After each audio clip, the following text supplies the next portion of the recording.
Today, we're gonna make one of my favorite breakfasts.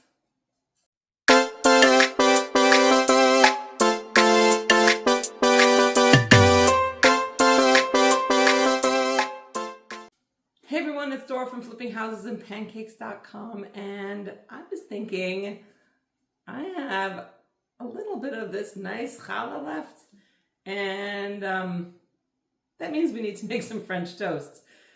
So let's get started. What do you think? Let me show you how we're gonna do it.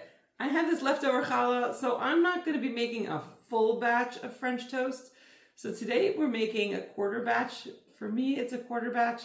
For you, if you're just one or two people, this is a full batch. So the amount that I tell you today, you can go ahead, double, triple, quadruple, whatever you need. This is going to be delicious. All right, guys, we're gonna slice up our challah.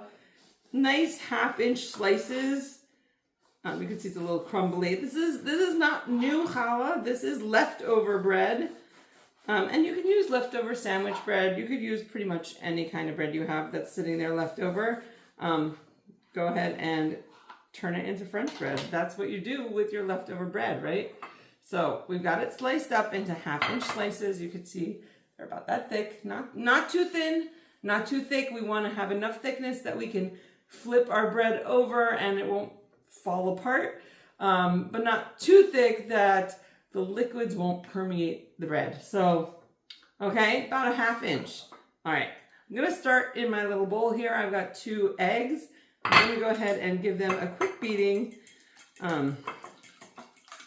Beat these eggs up real quick, and we're gonna add a few more ingredients. You guys, you can make this at home. Why go to the store and buy your French toast when you can do it yourself? Yes, this is an episode of DIY kosher cooking, which I forgot to mention at the beginning of my video. So yes, DIY kosher cooking, let's do it. This is how you learn how to make your own French toast. You don't have to go to the store to buy it. And while I'm at it, don't forget to hit the subscribe button. All right, so we have the 2 eggs. We're gonna put in 3/4 cup of milk. If I was quadrupling this, which is my usual recipe, I would have put 3 cups. So 2 eggs, 3/4 cup of milk. Okay, and then we are gonna reach over and grab my sugar. And I am going to put 1 tablespoon of sugar. This gives it light sweetness. You're still gonna probably wanna put your syrup on. So that'll be fine. It won't be too sweet. It won't be overly sweet. You'll be able to add syrup if you love that kind of French toasty, syrupy experience, which, I mean, who doesn't? Am I right? Okay, but anyhow, you can definitely do that with this much sugar. It's not too much. It's good. So 2 eggs, 2 eggs, 3/4 cup. Guys, it is morning. I have not had coffee yet. All right, I'm glad we got that out of the way. 2 eggs, 3/4 cup of milk, a tablespoon of sugar. It's gonna be one of those days. It'll be great. Okay, I'm just gonna put a dash of cinnamon. We'll call that a 1/4 teaspoon if you really want to measure it out, but I just kind of tap it in, 1/4 teaspoon. And we're gonna do the same with our, you know what, I'm gonna measure out the vanilla for you. I think we're gonna go with a 1/2 teaspoon of vanilla. There we go, I measured it. I normally wouldn't measure it, I normally would just kind of splash it in. So you could write a splash or you could write a 1/2 teaspoon. Either one is good. All right, so we'll move everything out of the way. We're gonna give this another quick beating so everything's kind of mixed in. And yes, you will notice that the cinnamon kind of floats on top. Don't worry, it gets mixed in. You'll definitely taste it in your French toast. Now, at the same time, I have my griddle heating up to 350 degrees. If you're gonna use a frying pan, you absolutely could do that. You're gonna wanna heat your oil before you put your French toast in. So make sure you heat your oil, and you can either like drop a drop of water in and see if it bubbles. Or you could put a little piece of carrot in and see if it starts to fizz.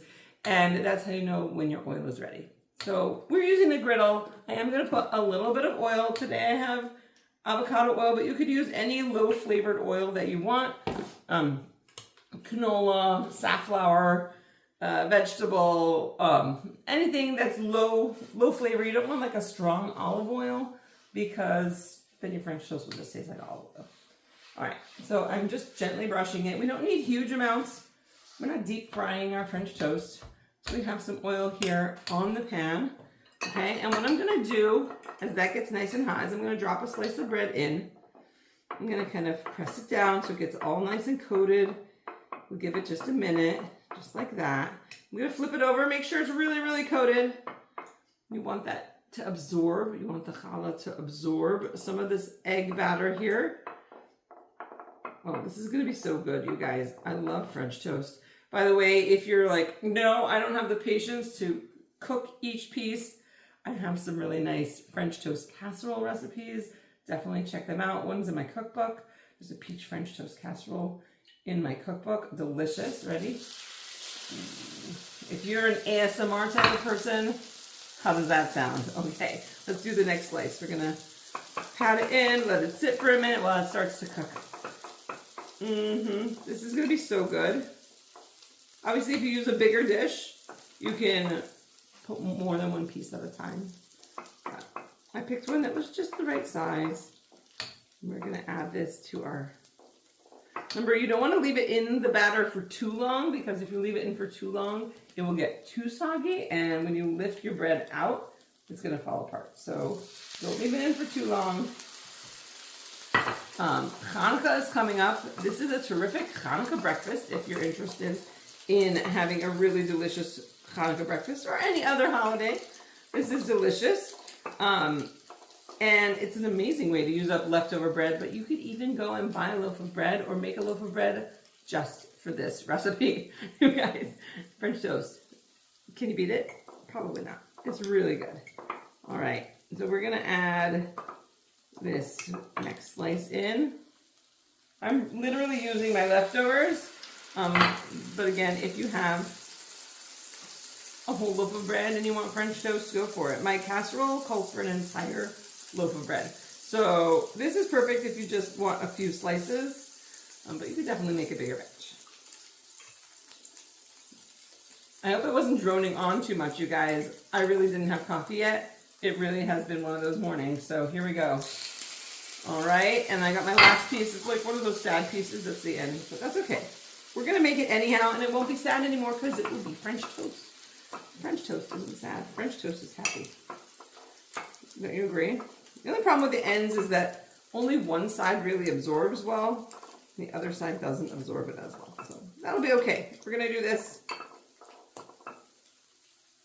Get it all nice and ready. And we're gonna add this to our griddle. Sometimes you'll have extra. If you have more bread, keep going until all of your batter is gone. If you don't, I cook my leftovers afterward and I eat it, and it's like a weird scrambled egg, French toasty flavor. I don't know how to explain it, but I like it. So there's an idea for you. I can throw it out if you want, but yeah, I do that. All right, I think my first slice might be about ready to flip. Let's take a look. Oh yeah. All right, we're gonna flip this over. If you want, we can zoom in on this. I'm gonna give it a press down. I'm gonna show you in the next one, because I wanna make sure that all the liquids that are kind of absorbed into the bread get cooked. We don't want raw egg in the middle of our French toast. So we're gonna do a close-up so you can see what's going on my griddle. All right, you can see this one I've already flipped over. Look at that nice color. Oh my goodness, it's looking great. And when I press it, there's not really much liquid coming back out, which is also great, because that means that the center is starting to cook. All right, here we go. We're gonna flip this next one. And watch, you'll see that some of the liquids kind of come out. You see that? So I give it a little press down, just to make sure that everything is starting to cook. We'll keep flipping. Oh, these are gonna be so good. I think my kids are gonna fight over them because there's literally 5 pieces. But this was the last one I did. Let's do this one first. We want to make sure they have enough time to really start that cooking process. Oh my goodness, you guys, these are going to be so good with a little bit of syrup on top. Something so good about French toast. Look at that. They're almost done.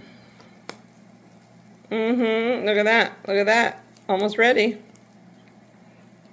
Oh boy, I can't wait to try it. And that's it. That's all you need to do to make yourself some French toast at home. Again, we had 2 eggs, 3/4 cup of milk. We had a tablespoon of sugar, a dash of cinnamon, half teaspoon of vanilla. Guys, this was really, really easy. You saw me do it right here. It only took a few minutes, and now you know how to do it yourself.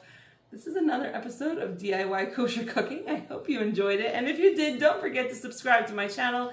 Hit the bell for notifications so you find out every time I upload a new video. And as always, check out my website, flippinghouseandpancakes.com.